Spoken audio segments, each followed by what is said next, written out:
ओम नमो भगवते वासुदेवाय नमः। हर महीने के कृष्ण और शुक्ल पक्ष की एकादशी तिथि को भगवान विष्णु और माँ लक्ष्मी की पूजा और व्रत करने का विधान है।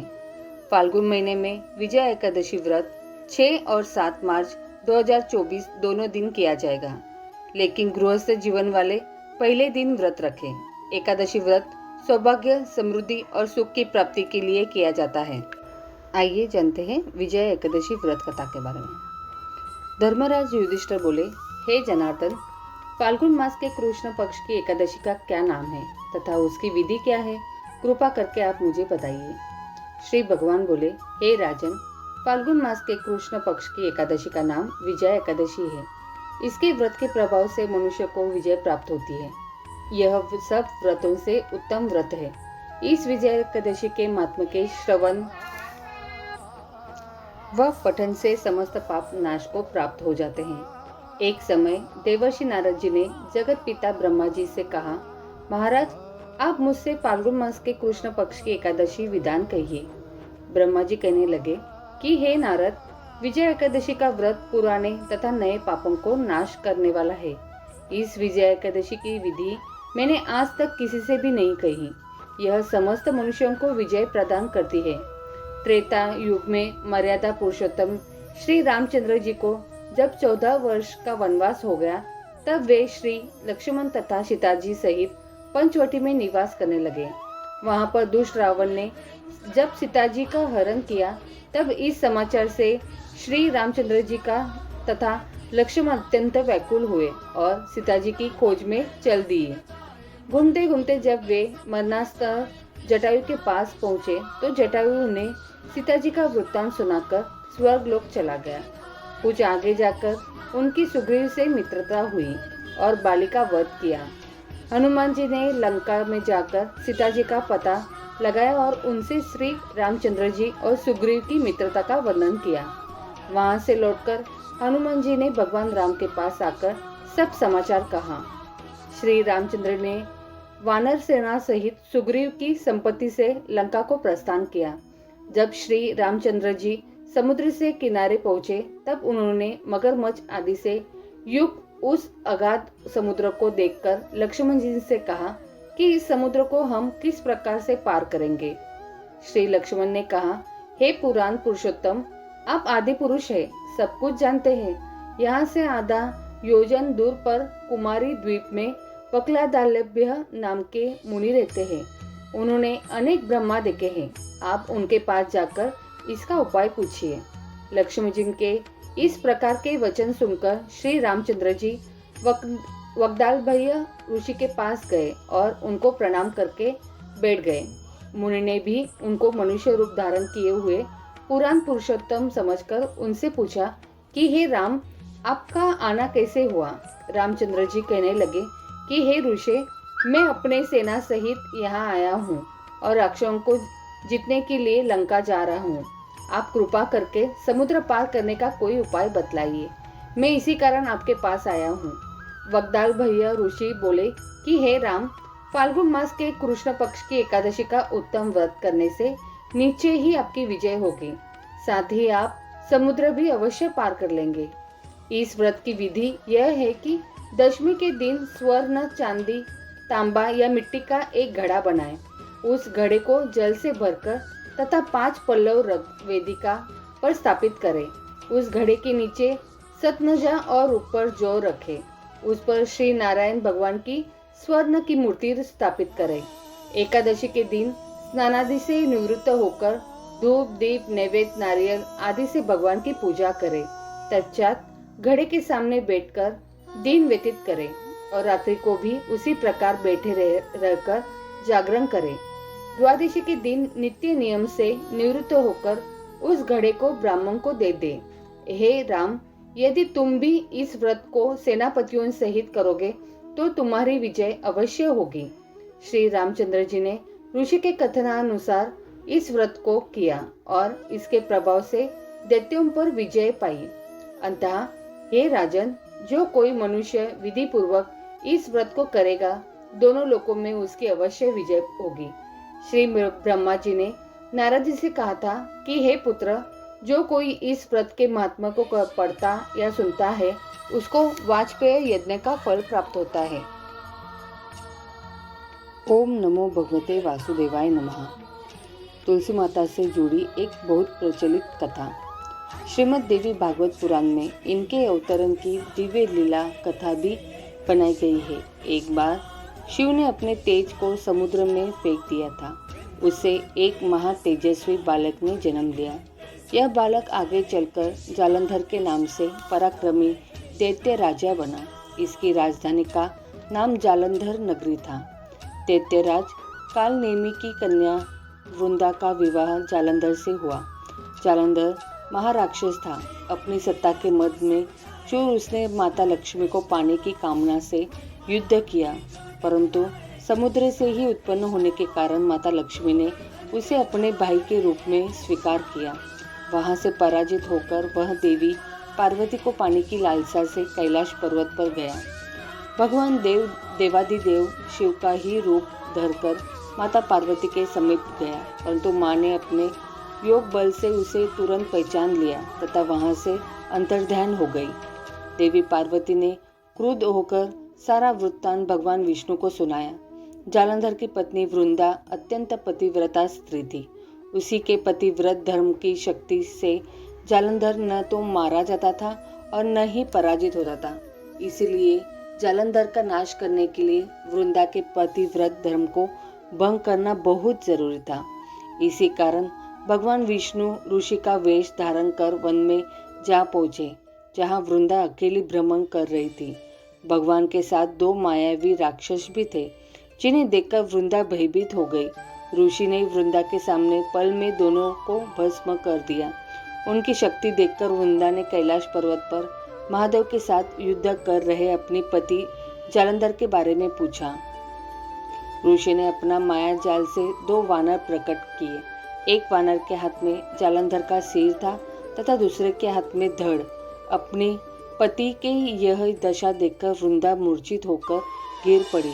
होश में आने पर उन्होंने ऋषि रूपी भगवान से विनती की वह उसके पति को जीवित करे। भगवान ने अपनी माया से पुनः जालंधर का सिर धड़ से जोड़ दिया, परंतु स्वयं भी वह उस शरीर में प्रवेश कर गए। वृंदा को इस छल का जरा आभास न हुआ। जालंधर बने भगवान के साथ वृंदा पतिव्रता का व्यवहार करने लगी, जिससे उसका सतीत्व भंग हो गया। ऐसा होते ही वृंदा का पति जालंधर युद्ध में हार गया। इस सारी लीला का जब वृंदा को पता चला तो उसने क्रोध होकर भगवान विष्णु को शिला होने का श्राप दे दिया तथा स्वयं सती हो गई। जहाँ वृंदा भस्म हुई वहाँ तुलसी का पौधा उगा। भगवान विष्णु ने वृंदा से कहा, हे वृंदा, तुम अपने सतीत्व के कारण मुझे लक्ष्मी से भी अधिक प्रिय हो गई हो। अब तुम तुलसी के रूप में सदा मेरे साथ रहोगी। जो मनुष्य भी मेरे शालिग्राम रूप के साथ तुलसी का विवाह करेगा उसे इसी लोक और परलोक में विपुल यश प्राप्त होगा। जिस घर में तुलसी होती है वहाँ यम के दूत भी असमय नहीं जा सकते। गंगा व नर्मदा के जल में स्नान तथा तुलसी का पूजन बराबर माना जाता है, चाहे मनुष्य कितना भी पापी क्यों न हो। मृत्यु के समय जिसके प्राण मंजरी रहित तुलसी और गंगा जल मुख में रखकर निकल जाते हैं वह पापों से मुक्त होकर वैकुंठ धाम को प्राप्त होता है।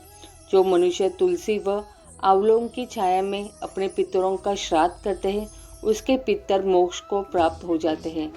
उसी दैत्य जालंधर की यह भूमि जालंधर नाम से विख्यात है। सती वृंदा का मंदिर मोहल्ला कोट किशनचंद में स्थित है। कहते हैं इस स्थान पर एक प्राचीन गुफा थी जो सिद्धि हरिद्वार तक जाती थी। सच्चे मन से 40 दिन तक सती वृंदा की देवी के मंदिर में पूजा करने से सभी मनोरथ पूर्ण होते हैं। बोलो तुलसी माता की जय। ओम नमो भगवते वासुदेवाय नमः।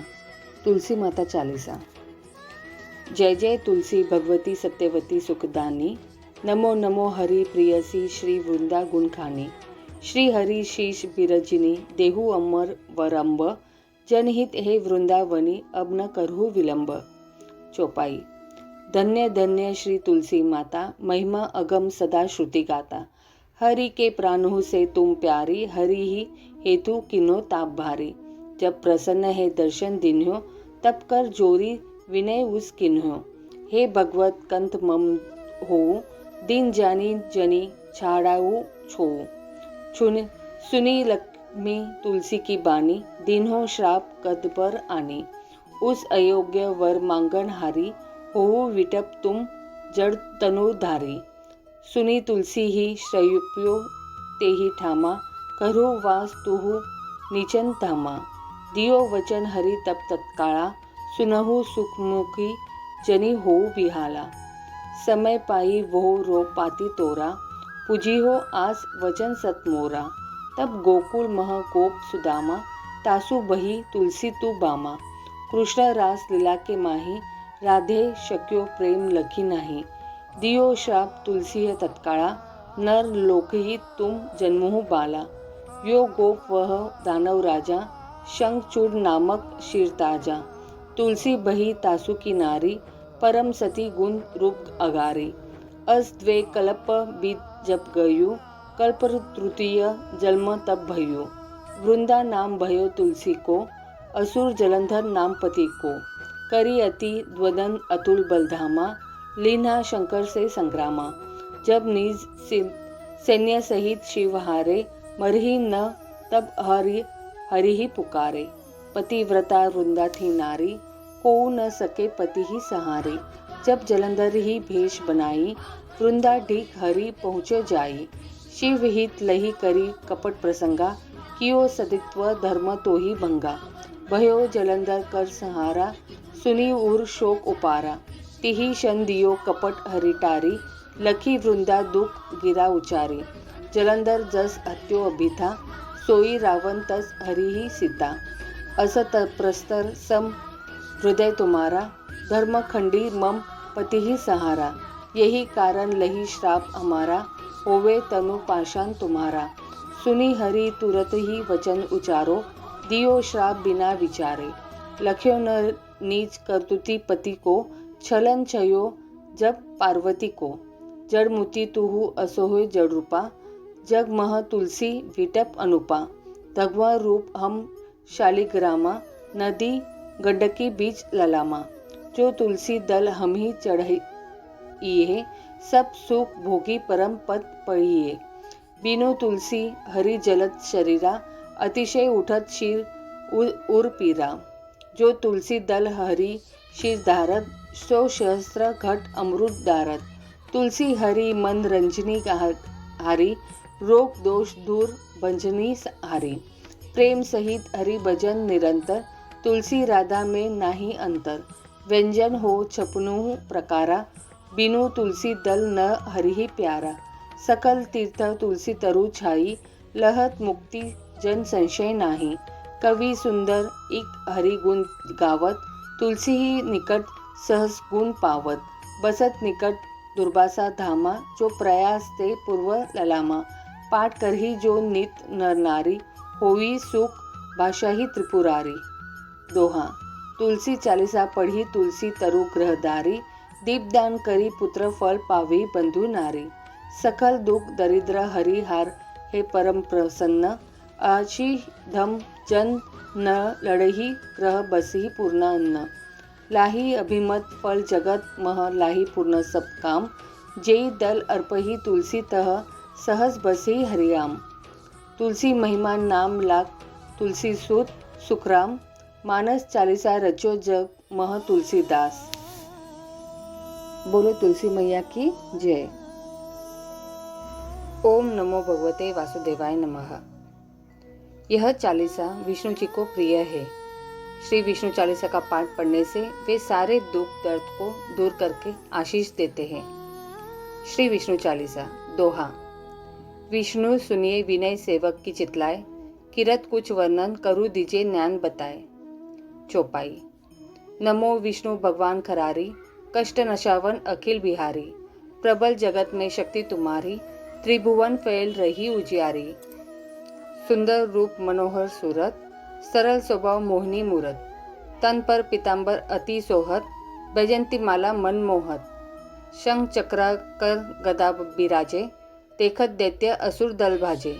सत्य धर्म मत लोभ न गाजे, काम क्रोध मत लोभ न छाजे। संत भक्त सज्जन मनोरंजन, तनुज असुर दुष्ट दलगंजन। सुख उपजाय कष्ट सब भंजन, दोष मिटाय करत जन सज्जन। पाप काट भव सिंधु उतारन, कष्ट नाश कर भक्त उबारन। करत अनेक रूप प्रभु धारन, केवल आप भक्ति के कारण।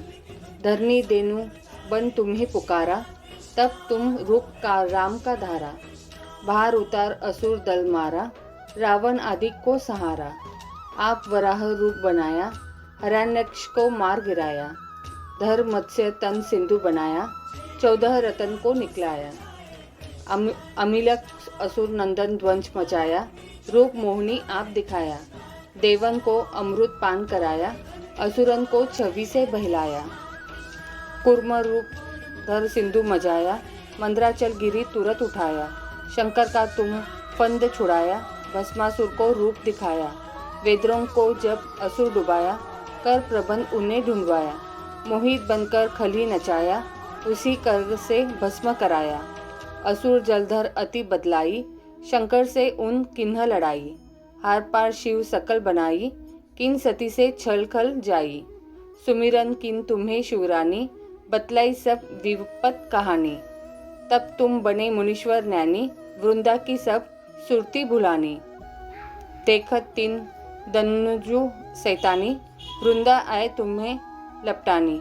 हो स्पर्श धर्म क्षति मानी, हना असुर और शिव शैतानी। तुमने ध्रुव प्रहलाद उबारे, हिरणाकुश अधिक खल मारे। गणिका और अजामिल तारे, बहुत भक्त भव सिंधु उतारे। हरू सकल संताप हमारे, कृपा करू हरि सिरजन हरे। देखूं मैं निज दर्श तुम्हारे, दीन बंधु भक्तन हितकारे। चहत आपका सेवक दर्शन, करूँ दया अपनी मधुसूदन। जानू नहीं योग्य जब पूजन, होय यज्ञ स्तुति अनुमोदन। शील दया संतोष सुलक्षण, विदित नहीं व्रत बोध विलक्षण। करूँ आपका किस विधि पूजन, कुमति विलोक होत दुख भीषण। करूँ प्रणाम कौन विधि सुमिरन, कौन भांति में करूँ समर्पण। सूर मुनि करत सदा सेवकाई, हर्षित रहत परम गति पाई। दीन दुखित पर सदा सहाई, निज जन लावे अपनाई। पाप दोष संताप नशाओ, भव बंधन से मुक्त कराओ। सुख संपत्ति दे सुख उपजाओ, निज चरणजन का दास बनाओ। निगम सदा ये विनय सुनावे, पढ़े सुने जो जन सुख पावे। इति श्री चालीसा संपूर्णम।